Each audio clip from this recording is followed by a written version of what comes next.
This is an ultimate global podcast. Hello, and welcome to our Daily Dose podcast, covering all about day-to-day global affairs. You're listening to Saurabh Kora and George Mavros from Sydney.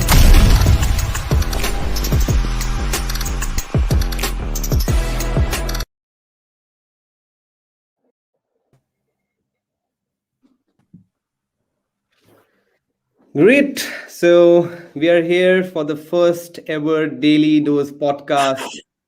And for the first Daily Dose podcast, we have got some special guests today with us. The first one is George Mavros himself, who is the founder of, who's a co-founder along with me for this Ultimate Global podcast. We also have with us Joshua Curris, who is an executive manager at the United Nations Association. Just to give a brief introduction about Ultimate Global Podcast Series, it's a podcast series where we want to discuss about international affairs, which are trending in the world, and through which we can create the discussions through which we can create some meaningful value to your day-to-day life. We came up with this idea a few months back when George and I were having a casual discussion. And through that casual discussion, we in fact came up with some key insights. And there we thought that probably we can make this insightful discussion a part of our podcast where everybody comes and listens to us, and more insights come into the picture. And that's how we can add value to the society as a whole. So it's not just a business idea, but it's an idea which adds value to the society. What do you have to say, George, in this regard? Yeah, I think very specifically, it's not a business idea. It's about creating thought and creating people to do something. Now, if that happens to generate business, so be it. But my main interest, whenever I'm talking about any topic, is to get somebody to think. So I'd like to put out my case. I'd like to put out my argument, but then I always want to finish with, what do you think? So I'm all about us generating thoughts. And when we say it's global matters and it's things that are important, Saurabh and I think they're important. You may not. Okay, chill out on that one. But if you don't think it's important, but we did raise it, maybe you should give some thought as to why us and our guests also thought it was important enough to raise. Because we're not here to talk about nonsense. Absolutely. So starting off and kicking off with our first Daily Dose podcast for today, as we know, for most of the people who are listening us from New South Wales, it's a good news that we have got 6.8 million jabs now up, with 66% of eligible population with the first dose and 36% population have got that double dose. So I think a big clap for those people who have already got vaccinated, and it's a huge shout out for those who have not got vaccinated till now. We have got somebody from the PhD background who is already doing PhD in medicine. I'm sure he has got some great tips for you all. What do you have to say in this regard, Joshua? Thank you so much, and congratulations to you both on the launch of this brand new podcast. I know I'll be listening avidly as the weeks come. But in terms of the topic of COVID, goodness, as if we haven't spoken about it enough. However, we speak about it a lot for a reason. It is the most pressing concern of our society at the moment. I am very optimistic about these numbers coming through that you've just mentioned. We are doing an absolutely exceptional thing at the moment. New South Wales has amongst the highest vaccination rates in the world. Aussies are known to come together during times of trying times, and this is no exception. Our recent rate of 150,000, breaking that 150,000 doses a day rate is simply phenomenal. And I expect that, we will hit these targets of 70 and 80% in November and December. And hopefully that means a happy and warm Christmas together. Absolutely. And we have already got that big announcement from the Premier of New South Wales that there is going to be a face-to-face return of school learning from October 25th. Mm-hmm. We're waiting for that big announcement on October 25th. And also, the treasurer making this announcement that we have to, at the end of the day, we have to learn to live with COVID-19. It's not going to be It's not going to be over. But what we need to understand is get ourselves vaccinated and get ready for the situation where more than 80% people are vaccinated and we still get the economies running. From the global point of view, there have been really great updates. Singapore has been doing really well with 80% of the people are completely vaccinated there. There have been some updates from Africa where we see that the director of African Centers for Disease Control and Prevention says that there has been an inequality in this global vaccination. Do you have to say anything in this regard, Joshua, that there has been some sort of vaccine inequality across the countries going on? Absolutely. Unfortunately, obviously, the numbers don't lie; they speak for themselves.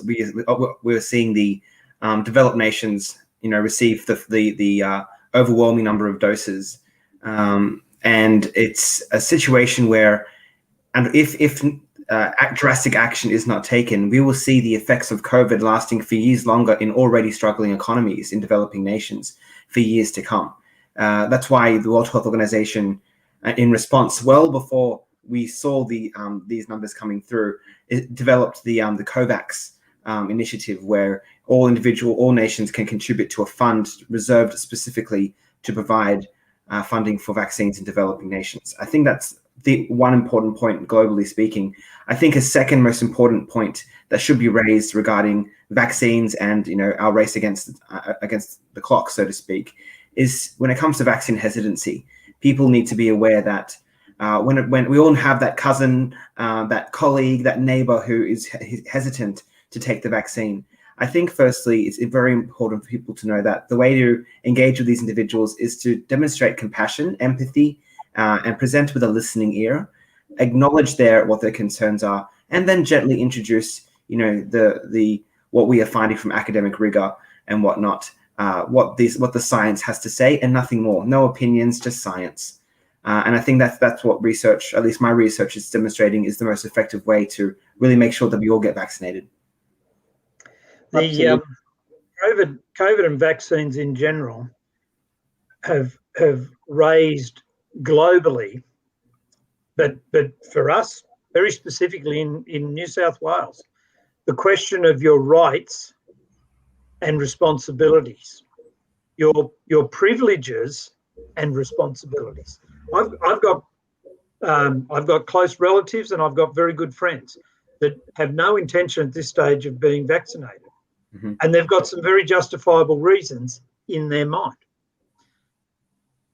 And there's many. I saw an article, a video on the news 2 days ago, where supposedly Germany has stopped vaccination at the moment due to concerns. Now, I don't know whether that's true or not, but given that it could be, it certainly looked like a true broadcast to me.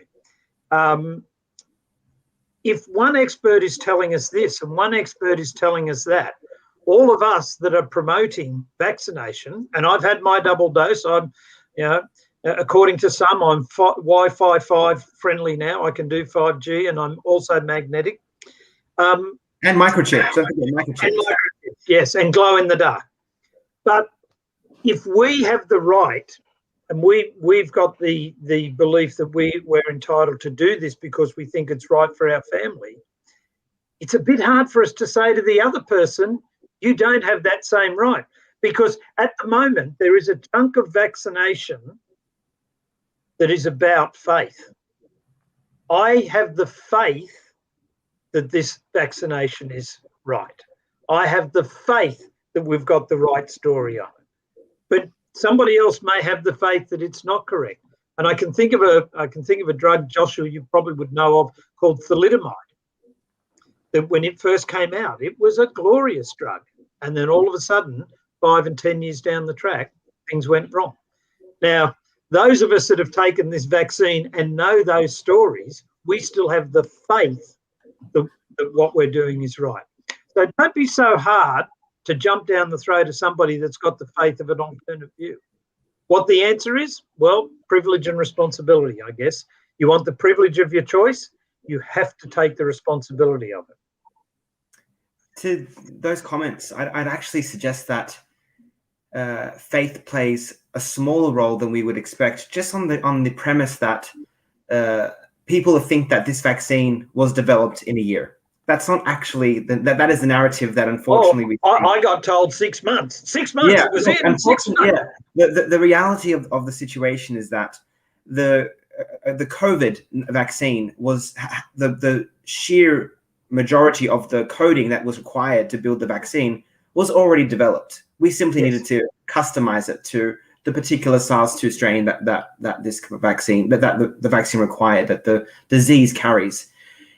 We have never in the history of vaccines, in its approximate 150-year lifespan, never seen a side effect emerge from a long-term side effect emerge that we don't already know about in the first year of development.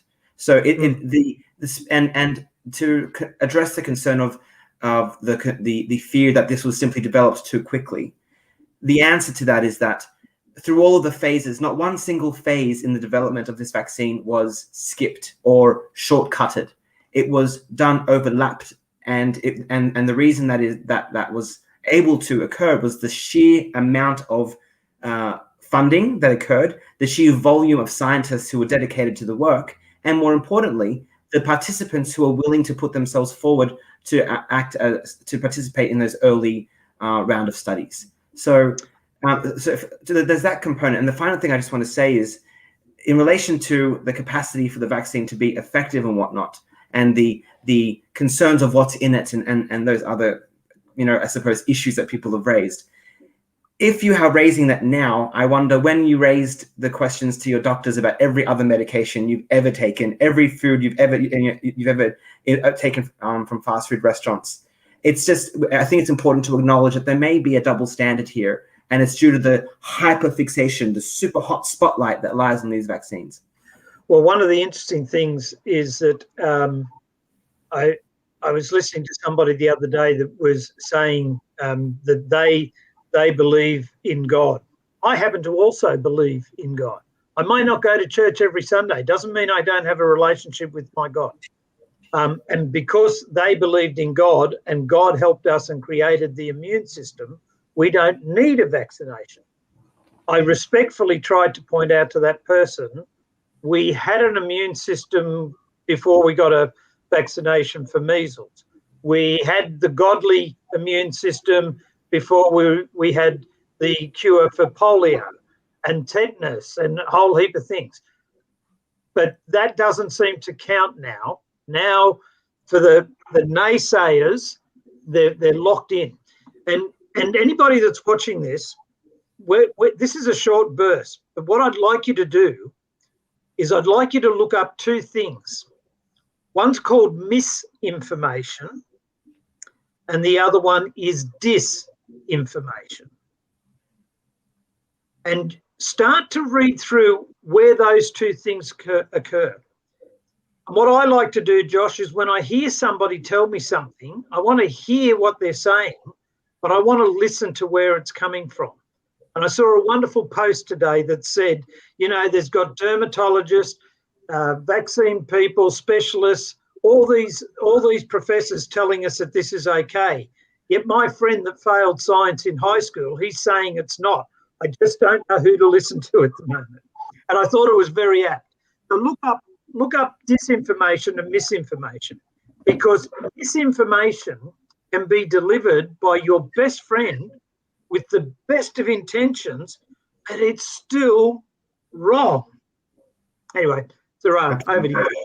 I think that's a good advice by both of you, but we also have to look at what's the best possible solution at the moment for us. Yeah. So the best possible solution to come out of the lockdown is that we get vaccinated and we get the economies running, because this is a big question going on in the media, which we'll keep it for the next day, that till what time we should continue with these lockdowns, because there is no definite time for that, right? We cannot keep on extending the lockdowns forever. Otherwise, what it does is it just derails your economy from where you are going now. So another key issue which is going on in the media is what happened in Afghanistan on Thursday and the following incidents after Thursday. So there was an attack on the Kabul airport, close to the Kabul airport, on one of the gates.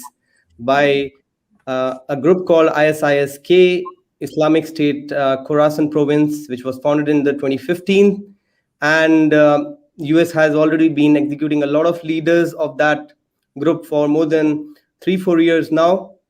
But the question here is that, first of all, why did that attack happen is quite sad to know, because the US were evacuating a lot of people from Afghanistan, and they have been continuing to do that. There has been a retaliatory attack on Saturday as well by US on one of the vehicles that happened on Sunday, which has been blamed that by mistake it was killing the children inside the vehicle.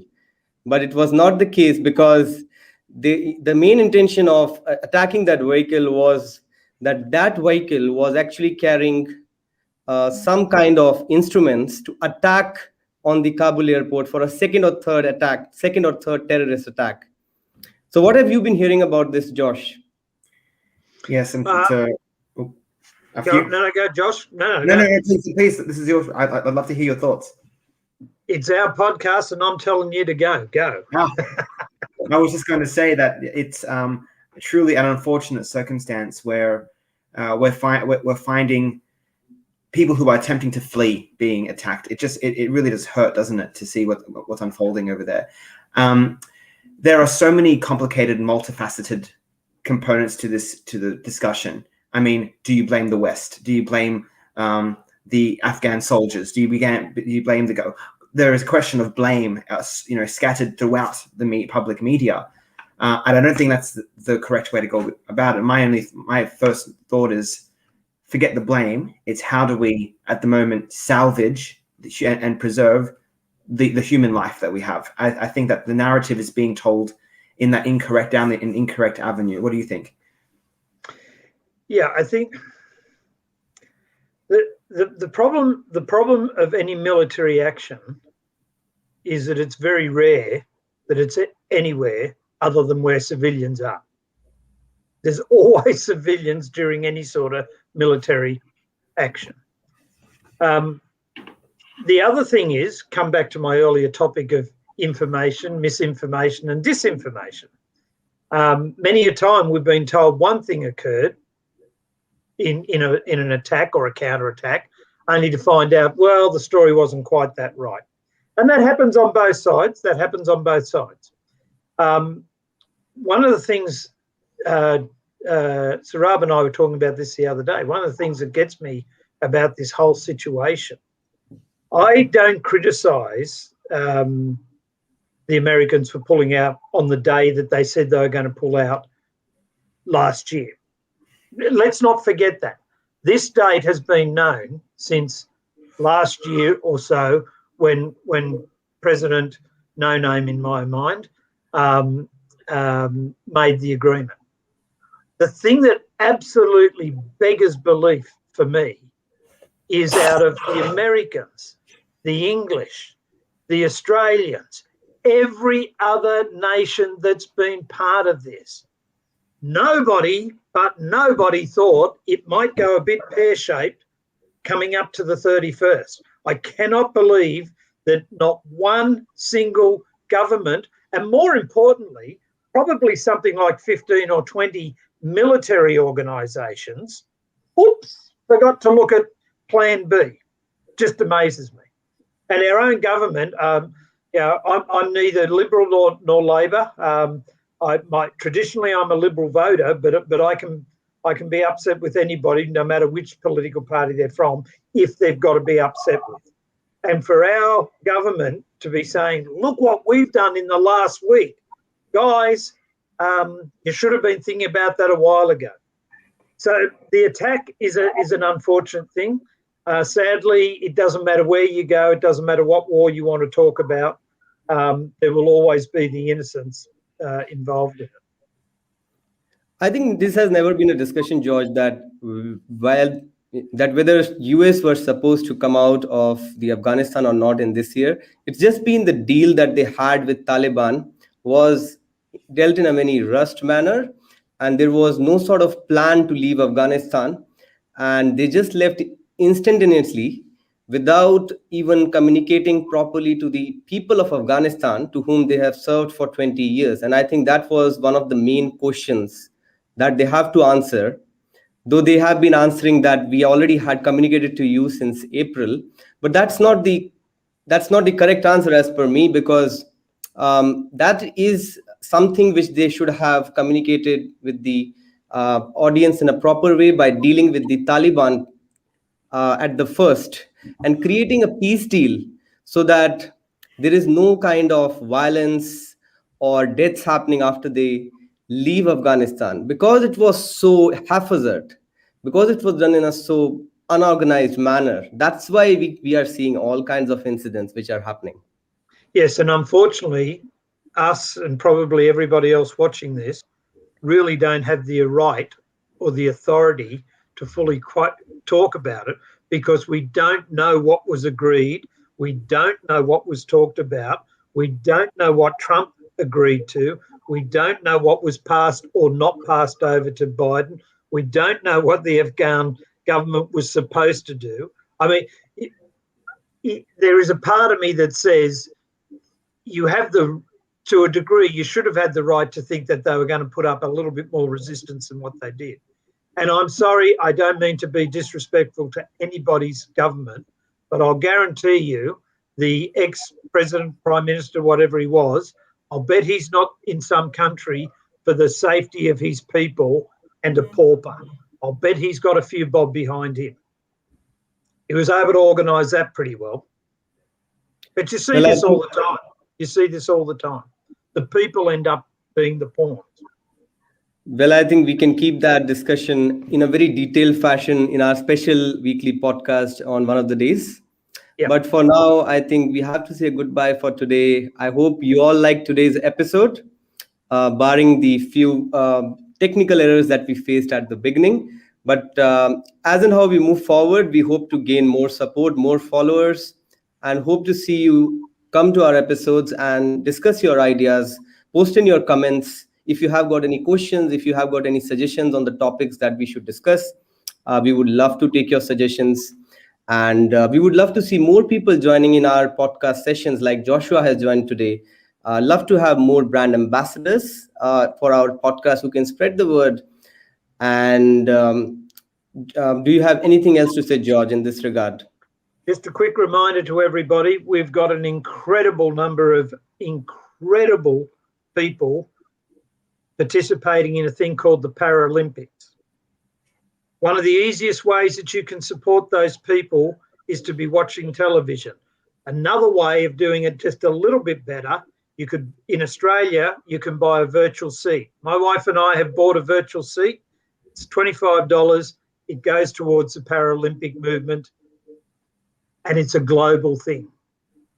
Huge. I haven't checked to see, Sarab, how we're going against India, but I'll do that before I answer. Here, here. Well said. Absolutely. Thank you.